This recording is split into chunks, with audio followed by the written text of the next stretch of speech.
As an overview over the last 50 years, if you could define one thing that has been of paramount importance behind Singapore's rise, what would it be?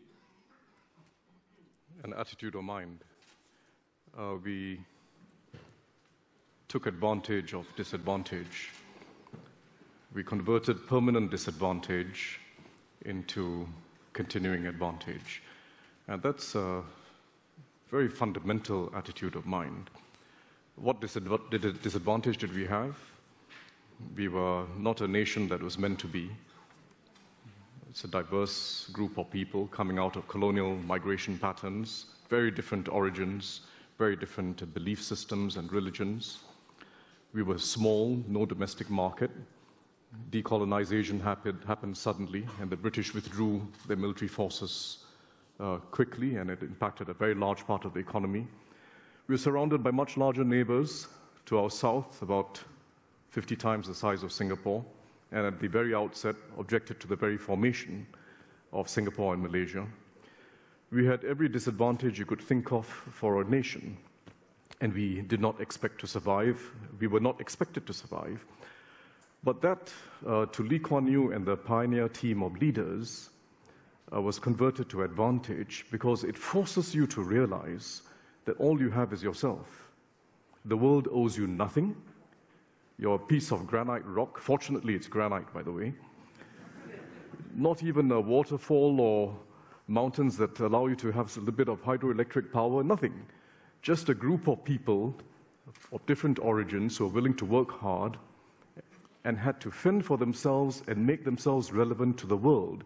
And that mindset, thinking of yourself as not having the advantage of size or history, and that you've got to create it for yourself, turns out to be a phenomenal advantage. So it was an achievement of collective will. I mean, I think back to the timing, the early 60s, there were a lot of Asian nations that were emerging at that time from colonialism. One can think of... And African and Caribbean. Of course, but if we just think about Asia and your experience within Asia, you had nations which I think economists were predicting would be truly powerhouse nations back then. Indonesia, the Philippines, Burma, Myanmar, all of these were tipped for the top.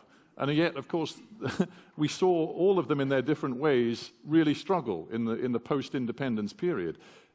So was it just that Singapore had maybe it was size that allowed you to find a collective will that those other larger nations could not forge? Well, I think it's a very difficult question, but let me put it this way. People think of Singapore as an economic success. That's what sort of catches attention very easily, per capita GDP and so on. But what was really interesting and unique about Singapore was social strategy, and most especially the fact that we took advantage of diversity, different races, different religions, and melded a nation where people were proud of being who they were, but were Singaporean first and foremost. But was it melded from top down? And we can't get away from the figure Yes. of Lee Kuan Yew himself. Yes. It wasn't there at the beginning. He imposed it. The natural workings of society would not have led it to that happening. Right. Not just in Singapore, but anywhere in the world. The natural workings of society would have just as easily and more likely have led to mistrust, discomfort, bigotry, and what we see in abundance in many countries in the world today. The most intrusive social policy in Singapore has turned out to be the most important. And it has a level of intrusiveness that doesn't come comfortably to the liberal mind. What is it? Housing estates. 85% of Singapore lives in public housing. It's not public housing that you are familiar with in the UK. It's not like your council housing, because when it's 85%, it covers the lower income group, the middle income group, the upper middle income group. These are middle class housing estates.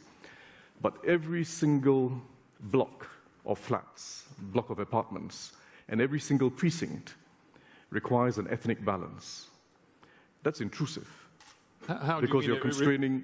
It requires an ethnic balance in the sense the government decides how many of each ethnic grouping are going to... So once a particular ethnic group gets beyond a certain quota in that block or that precinct, the resale market has to adjust. You can't just get more and more of the same people concentrating themselves in the same neighborhood. And I'd say this is, when it was first done, I don't think we knew how important it was going to be. I mean, it sounds extraordinarily It was done because authoritarian. So it was intrusive, and it turns out to be our greatest strength. Because once people live together, they're not just walking the corridors together every day, taking the same elevator up and down. Their kids go to the same kindergarten. Their kids go to the same primary school. Because all over the world, young kids go to school very near to where they live. And they grow up together. The lessons coming out of Baltimore, the lessons coming out of France's large cities, the lessons coming out of all our societies show that neighborhoods matter, place matters, where you live matters. It matters much more than economists thought. It matters tremendously in the daily influences that shape your life and the traps you fall into. But I dare say, and this is where we get into a conversation about Singapore that isn't, as you say, just about extraordinary growth rates and economic success, but is about the way in which the body politic works. To some of us sensitive flowers in the West, the authoritarianism that underpins that approach to managing a society feels uncomfortable to us. Yeah, so that's a caricature. I mean, even The Economist, which is not exactly a cheerleader for Singapore, would say, as it just did in its editorial form of obituary when Mr. Lee Kuan Yew passed away, that Singapore has free, fair, and regular elections. We are a parliamentary democracy, not in exactly the same mold as Britain or the United States, certainly. No, I mean, we are a parliamentary democracy, and an elected government makes decisions which it feels are in the best interests of the country today and for the future. And we are accountable for it.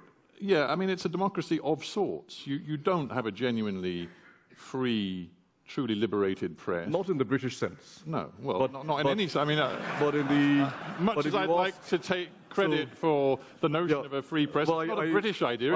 I didn't mean it entirely as a compliment, but as a description.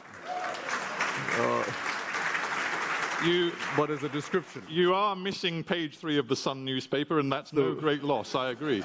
But actually there is a serious point when journals that are respected and have a role to play, like, the Far East Economic Review, for years and years are hounded by government. The rules are very clear and simple.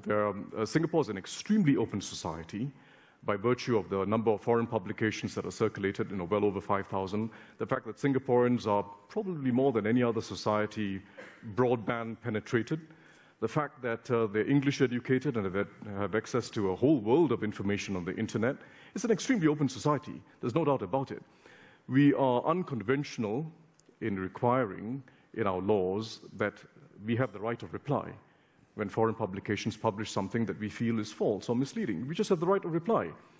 And when publications, as you know very well, refuse to publish a reply, we impose restrictions on them that affect their advertising revenues. Unconventional, you might not agree with it, but the larger point is this. I think we all need some humility. We all need some humility on the ways that best advance a liberal order. To take Lord Griffith's point this morning, a liberal order economically, socially, and politically. We all need some liberty, some humility as to how we achieve that, not just for today, but for tomorrow. How do you sustain it? How do you best sustain it? The most thoughtful observers in the West of the view that you need some buffers, you need some margins of safety, and you need some compromises on some liberties in order to achieve others. And the freest possible media is not the only liberty we aspire to. I do think it's a good idea, by the way. It appeals to my ideals, but it's not the only liberty you aspire to. You do aspire to a liberty of being able to walk the streets freely, particularly if you're a woman or a child at any time of the night. You aspire to the liberty of living in a city that's not defined by its most disorderly elements. You aspire to the liberty of having an opportunity for an education and a job regardless of your race or your social background. And you aspire to a liberty or practicing your own religion without fear of bigotry or discrimination. Those are very important liberties in many societies, and they're lacking in many societies. Well, I think we're getting into a very interesting area, and Singapore, to me, is the sort of body politic which we in the West struggle to define in a way, because maybe we have a slightly sort of simplistic binary approach to this. We either want, we look at free societies like, I suppose, mine or Western European or the US models, we would say free societies, and then we would look at a China, for example, and we'd say a not free society. They have capitalism of a sort, but they certainly don't have democracy. And we'd say not free and dysfunctional politically. You sit in neither camp. Uncomfortably. As far as we're concerned, we can't really pigeonhole you. But here's a thought for you. Maybe your system is coming to a crossroads or a turning point, because the digital age is changing things somewhat. The information flows and the top-down approach that your society has taken perhaps don't fit so easily into a digital age. And I just wonder, when there are theories about the relationship between political economy and innovation and long-term sustainable economic success through innovation, whether Singapore is going to have to change and whether the authoritarian model, if you don't mind me using that word, is going to have to be reviewed and fundamentally adapted. What do you think? So, Lee Kuan Yew would never have expected that Singapore would remain what it is today forever. I don't expect, and I don't think any of my colleagues in government expect it's going to remain this way forever. It has to evolve. We start with the cards we are dealt with. We start with history shapes choices. And the history I described briefly earlier on did shape choices. It shaped social choices, it shaped political choices. But we must never be trapped by our history. We have to keep evolving. And it is a worthy ideal to aspire for a system where individuals are well educated, are good judges for themselves of the information they read on the internet or on the media, are able to make their own minds up. I think that's a worthy ideal to aspire towards. But how do we do it in a way that's self-sustaining? And to think that you simply, if all forces are let loose, whether it's the media or anything else, that you're able to achieve the liberties that matter most to people.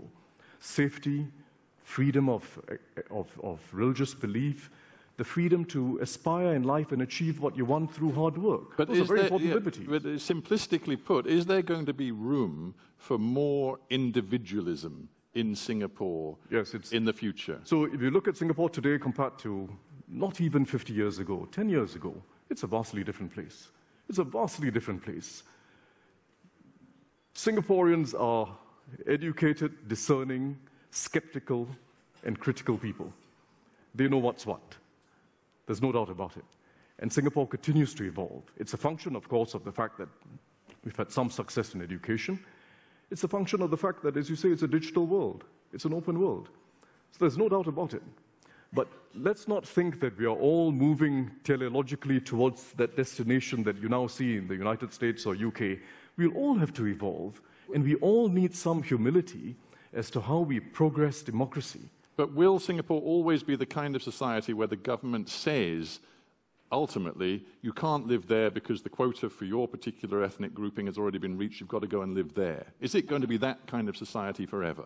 That's imponderable. I think it'll be naive to think that you can lift it and people will automatically gravitate towards diverse neighborhoods, and you won't, in fact, get the reverse.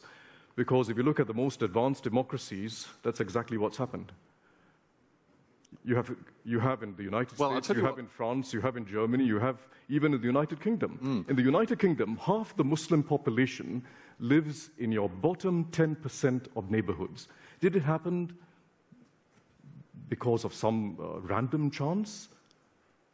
Or does it happen because that's the natural workings of society? We have to address these facts honestly and realize that, look, human beings aren't perfect. Everyone has biases, discomforts, a sense of liking or distrust for each other. And there is a role of government and elected representatives to unify people. And it doesn't happen through speeches. It means you need mechanisms, you need instruments. They mustn't be too constraining on individual choice, but you do need to constrain something.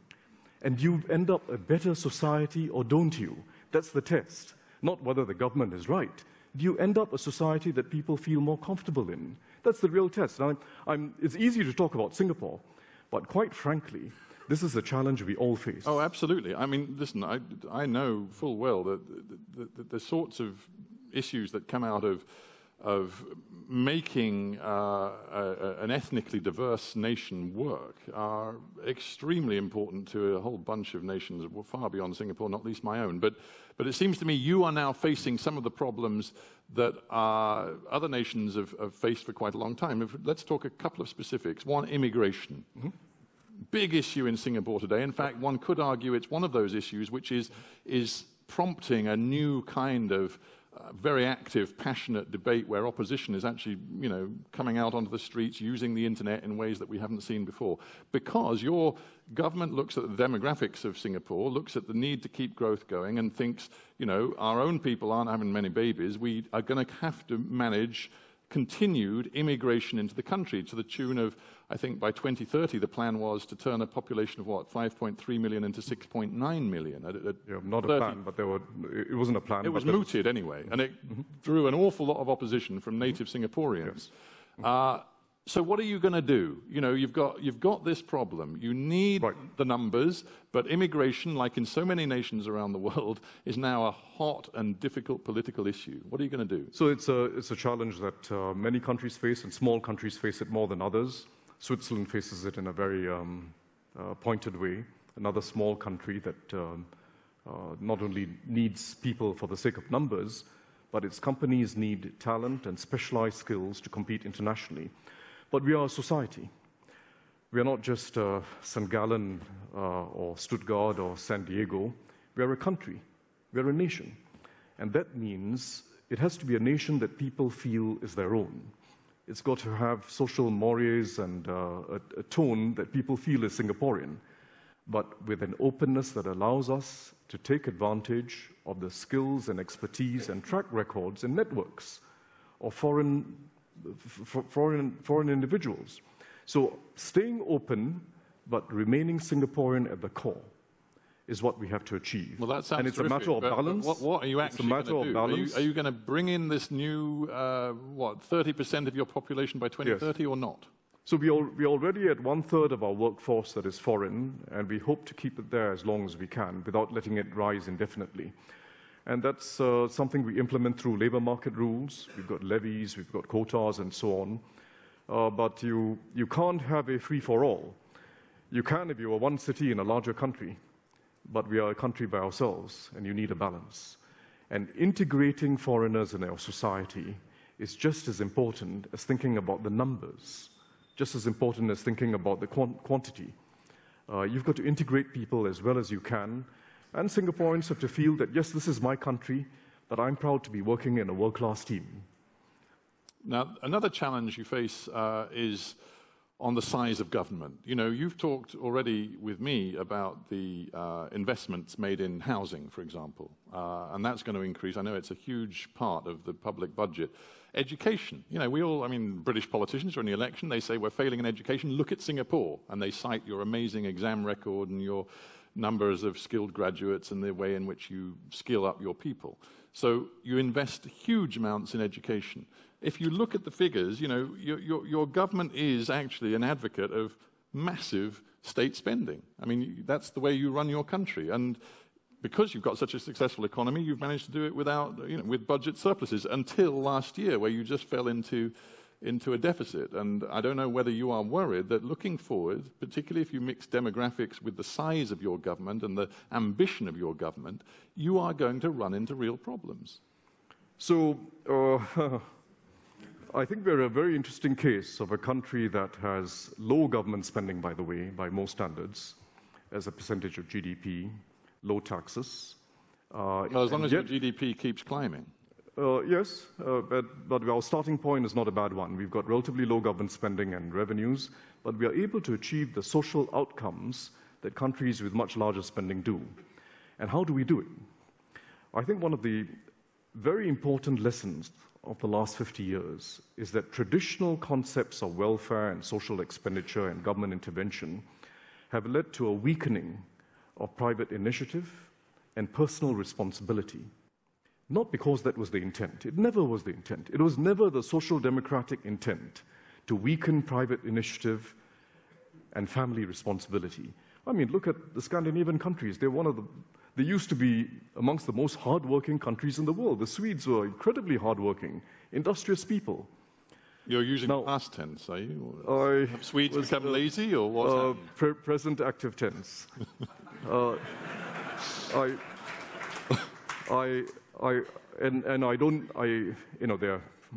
a good society in many ways, so I didn't mean to. Well, Swedes will get the chance to comment on this in a moment. They're a good society in many ways. They're willing to pay high taxes to keep their system going. But the point is, there are ways in which an active government can intervene to support social mobility, to develop opportunities, and to take care of the old, which doesn't undermine personal and family responsibility.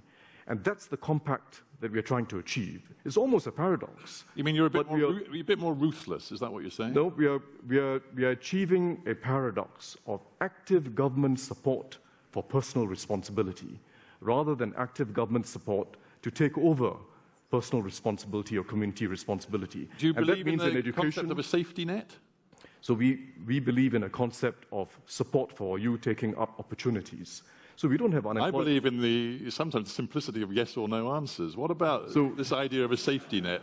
Do you believe? Does Singapore believe in the notion of a safety net for those who fall between the cracks of a successful economy? I believe in the notion of a trampoline.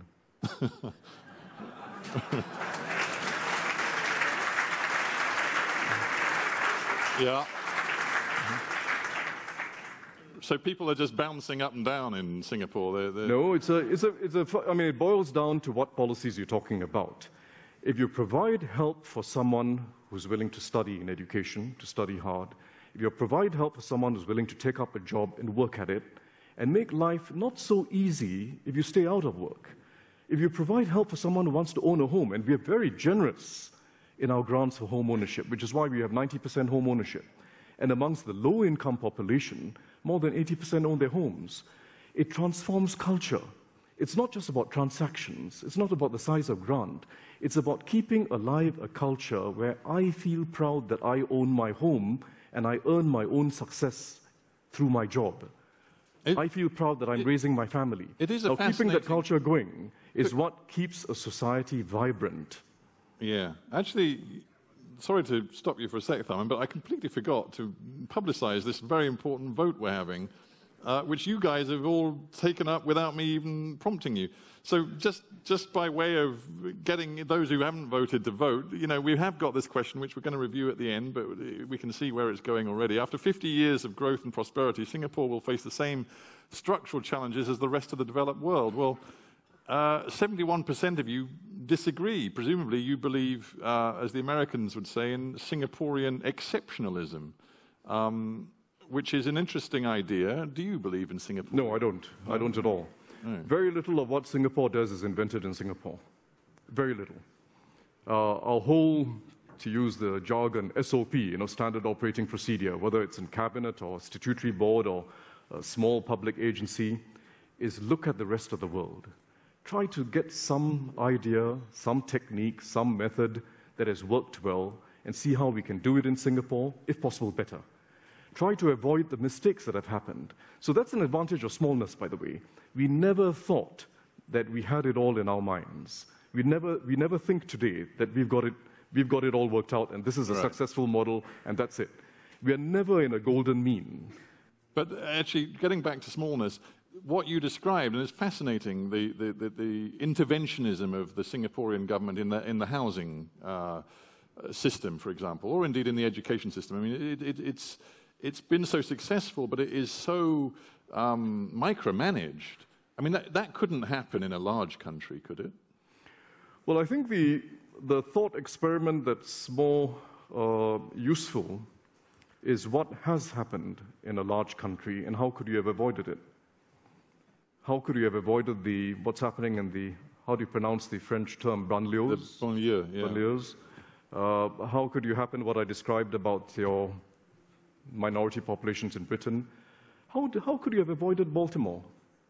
How could you have avoided Ferguson? It's not rocket science.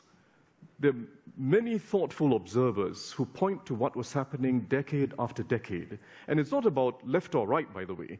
It's not about Democrat against Republican or Labour against Conservative. It's partly about centralization and authority. In the United States, whether we're talking about policing or whether we're talking about education or housing, in the end, Americans want their decisions to be taken at a much more local level, by and large. You know, there's a fear of big government and Washington intruding in people's lives, and many decisions are taken not just at the state level, but at the municipal level, including things like policing. Right. So whereas in Singapore, you guys are quite straightforward. You've got an extraordinarily centralized nation-state, city nation-state, and it is all run from one place, the center.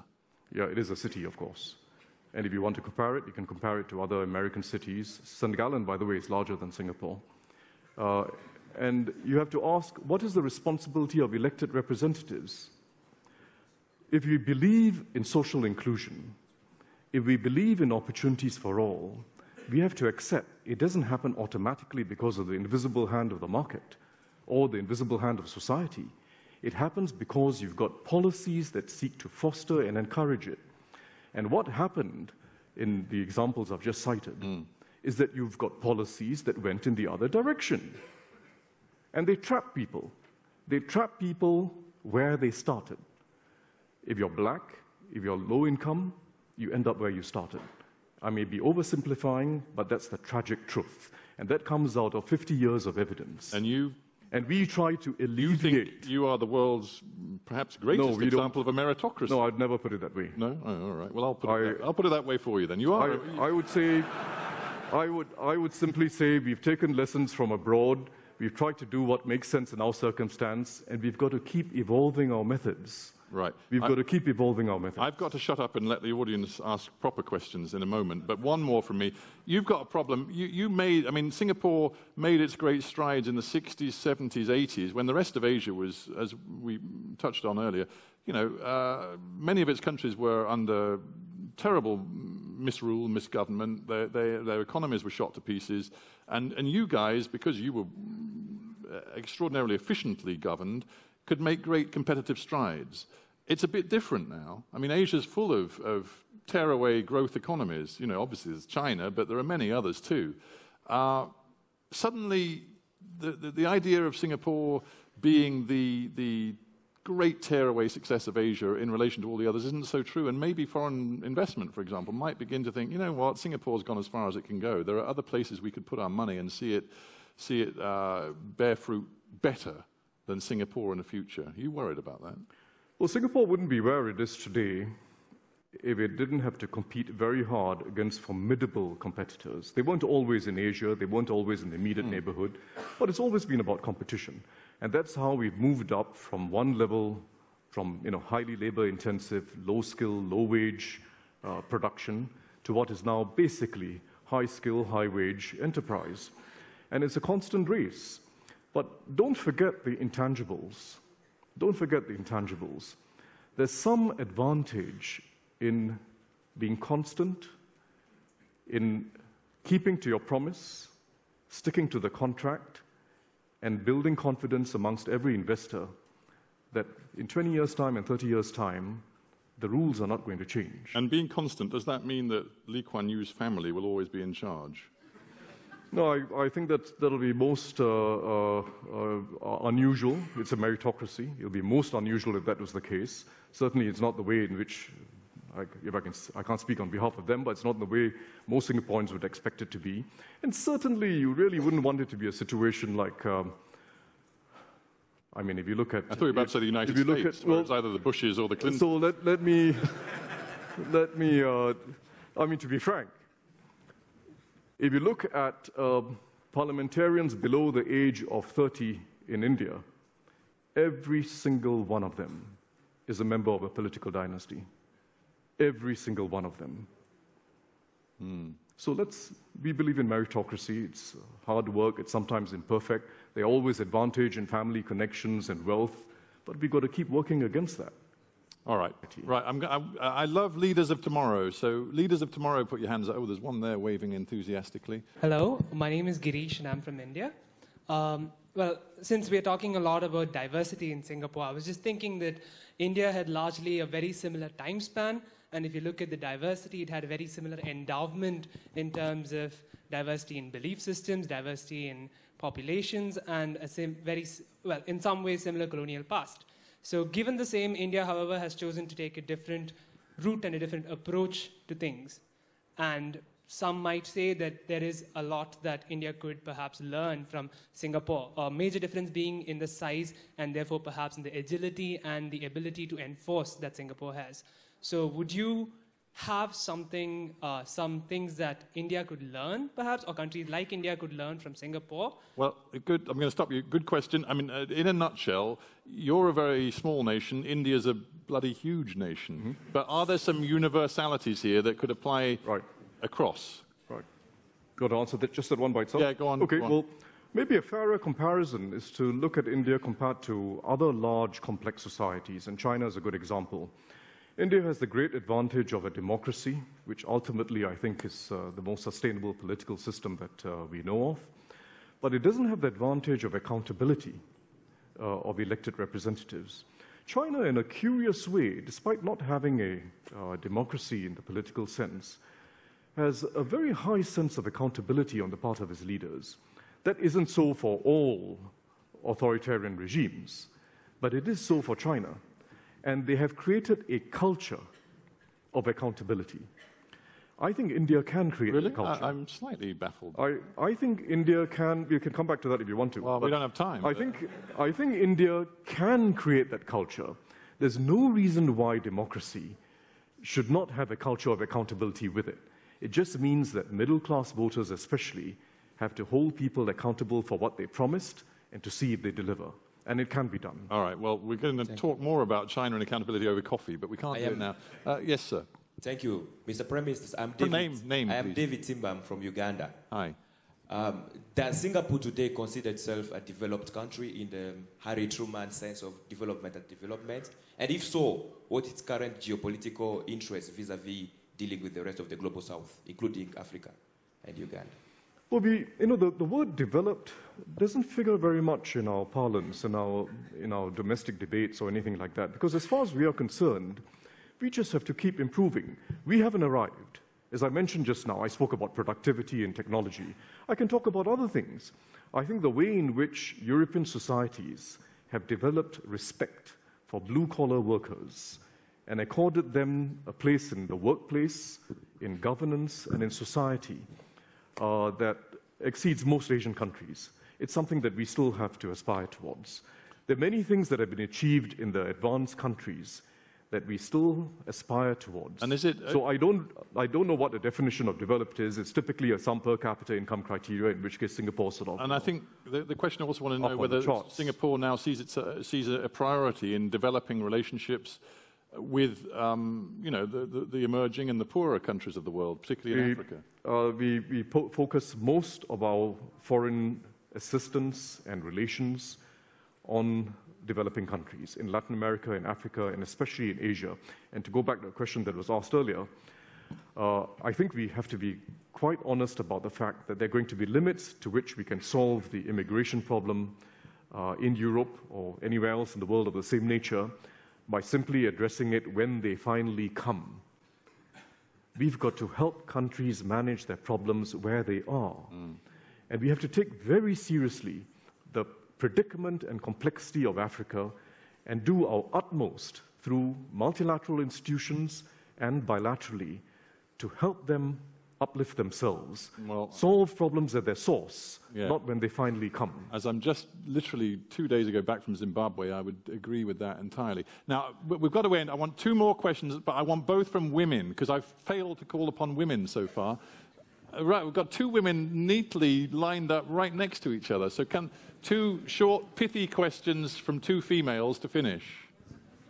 Hello, my name is Zhizao Hongjie Wang from China. I've never been to Singapore before. I hope one day I will. So I can just ask her a naive question, from a view of the outsider. I hope it's not like entirely irrelevant. I think it's an exalted idea to encourage people to work harder and to have a decent life. But you mentioned something like that you would actually make life harder for people who are not willing to work in Singapore. And this actually reminds me of something I saw earlier this year when I was in the US. I was actually touched by some of the freedom some of the people enjoy there. They could actually, just have some unconventional and even chaotic years of their life. They could be like anti-establishment. They, could just be different. But, if your society works this way, won't you, deprive the freedom of people who just want to be wild and anti-establishment for like at least for a period of time? Okay. That's a totally great question, but let's hear the other one as well. So I can answer it immediately. No, don't. I want to savor the answer. I don't want you to waste it now. Ma'am, what's your question? Hello, I'm Hasmi Grigoryan from Armenia. And how did the development start in Singapore? Is it thanks to the political will, or it started from the bottom civil or economic level? And what is the level of democracy between the political right and economic rights? Right, okay. Well, let's do that one first, and then we'll get to the one that we all enjoyed. I mean... So they're not unrelated. No, they're not unrelated. But give me your answer to the second lady first. Yeah, so in understanding the evolution of democracy in Singapore, you can't avoid looking at history, how we started, and the circumstances that we were given as a country that wasn't meant to be. Democracy has evolved. It has strengthened. And I believe it has to strengthen further. But let's not think that the way to strengthen it further is to simply leave everything without restraint. It hasn't worked in the most advanced democracies, and it's not going to work especially in a diverse Asian society. But 80 of your 87 parliamentary seats are taken up by the ruling party, Lee Kuan Yew's party. I mean, that's not healthy, is it, really? Yeah. It isn't. If you look at Alberta, since 1971, you've had the same party in power, and today it controls 70 out of, 85 or something like that? Yeah, so it's Canada is a thriving liberal democracy. But yours is a don't hit too hard a government that works very hard to do what is in the interest of the people and has a good track record. Okay. Right? Don't hit it too hard. Okay. And then, second question is, in Singapore, there isn't room to enjoy a few years of quote-unquote wildness. Right. You can't. So unfortunately, where's the creativity? Where's the chance to kick back, think, and smoke something interesting? So there are two parts to that question. First, you're free to be as wild and wanton and take time off and do what you'd like with your life, but you don't have to get state assistance for doing so. That's the point. The point is, how do you, with a limited budget, whilst keeping tax revenues low, keeping spending low, how do you apply it most effectively? And I believe the best way to apply it is to reward personal responsibility. I've got nothing against people taking time off. In fact, it's not a bad way to live your life, to take some time off from time to time. You re-energize yourself, you think of new ideas, you might switch jobs. But the unfortunate fact of the last 50 years is that governments that gave money without conditions, in other words, as long as you're unemployed, you get it, and you get it for an extended period, did not anticipate how it would change social culture. Unfortunately, social culture changes, and it changes in response to incentives. And we don't want that to happen in Singapore. The more serious point, though, is that it is true that developing Singapore into a more innovative society, which is what its future has to be, does require a certain amount of free play of ideas at the level of the individual and groups of individuals. And we have to allow for that. And I don't think allow for that means we just mimic what the Bay Area and the United States is. We are a different society, but we've got to evolve. We've got to give more free play to the individual and to individual choices. They may be right or wrong choices, but people will learn with time. Well, If I may say so, that is a very interesting answer, and I just think your entire presentation has been fantastic. So apologies from me, because I've made you all late for lunch. It is now lunchtime, but ladies and gentlemen, before we go to lunch, just please give the warmest of warm hands to Tharman Shanmugaratnam. Thank you so much. Thank you.